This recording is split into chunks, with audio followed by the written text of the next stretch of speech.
I'm Alex Morash, and let's queer up the USA view. Stonewall pride flag dispute reaches federal courts. 2 federal lawsuits are turning a single flagpole at the Stonewall National Monument into a national flashpoint over how America tells its story.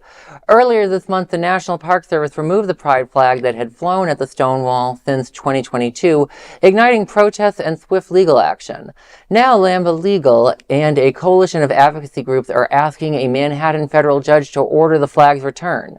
Stonewall, established in 2016, commemorates the 1969 uprising, widely seen as a catalyst for the modern LGBTQ rights movement.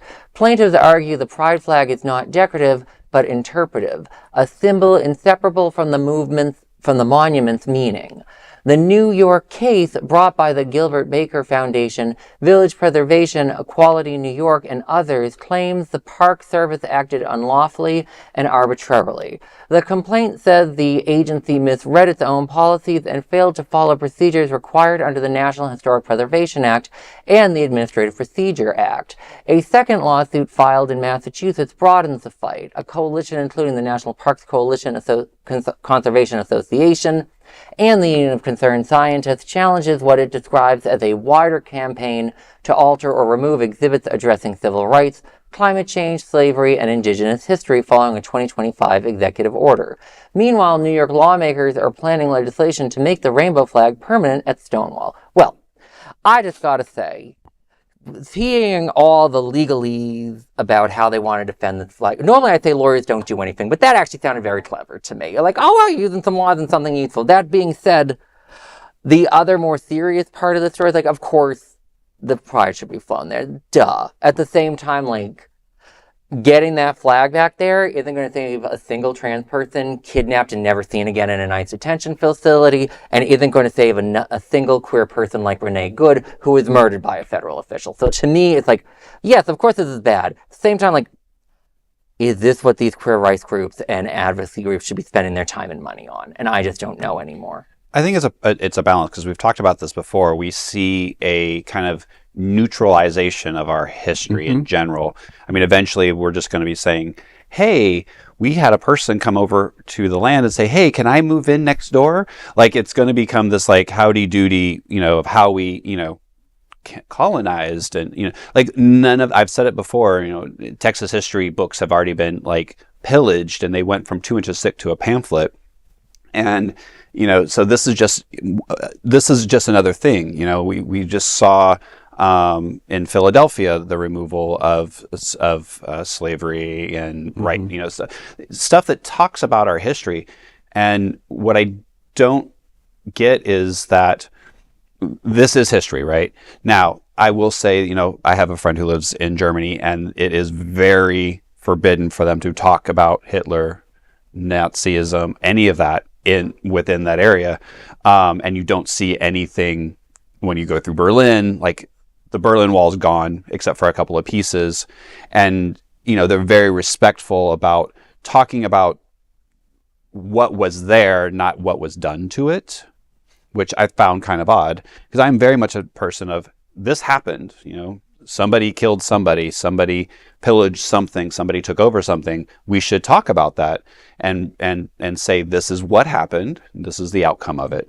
And so taking down the flag is just, for me, I do agree with you. Yes, we have a lot of other, but this is just one more checkbox of that. The Nazi comparison, I think, is a good one, because one, like, they changed a lot of stuff at once, but also, like, how did Germany get to the point where it is today, which does not have the sort of Nazi movement that it once had? Correct. America and the other allied countries, when they defeated Germany, there was a whole long program of showing the German people their own crimes. And it was not a very polite, you were seen to show, they showed Auschwitz, they showed the giant pits of mass graves and said, you did this. Right. And my big fear is there is no nation powerful enough on earth to force America to deal with that as we start going down this road. That's what really terrifies me. Well, yeah. And having come out, in New York City area and going to the Village as, it's a monument. It's part of the history. It's a beautiful place. Like, it's a beautiful park, right? And like you said, Rex, make things more neutral by taking away monuments to acknowledge slavery existed. It's not that we're celebrating it. We're acknowledging the history. And I think there's a fine line because, they've had this situation where they were taking down statues to Confederate soldiers and renaming things from Confederate soldiers. And people are like, well, that's our history. Why are you getting rid of it? But these are the same people who are taking away remember, the flag. All those Confederate, those monuments were made in like the 1950s by some white supremacists as like a PR stunt. Not the same thing as one commemorating like an actual place like Stonewall where a specific event happened, or like being related to the time. Like the people that lost the Civil War didn't like talking about it at first for the first 10 or 20 years. They were losers. They didn't want to be reminded that they were losers. Right. Yeah. But you should, you should still go, when you go through like Gettysburg and all that, you need to see that, this is where Civil War happened. Mm-hmm. This is who won. This is who lost. We might like it or not. I'm not saying, put up a Confederate, Confederate soldier won here, so let's put up a monument to them. Let's fly the Confederate flag to show that this was their chess piece. But we need to show that this is what happened here, and it's about education.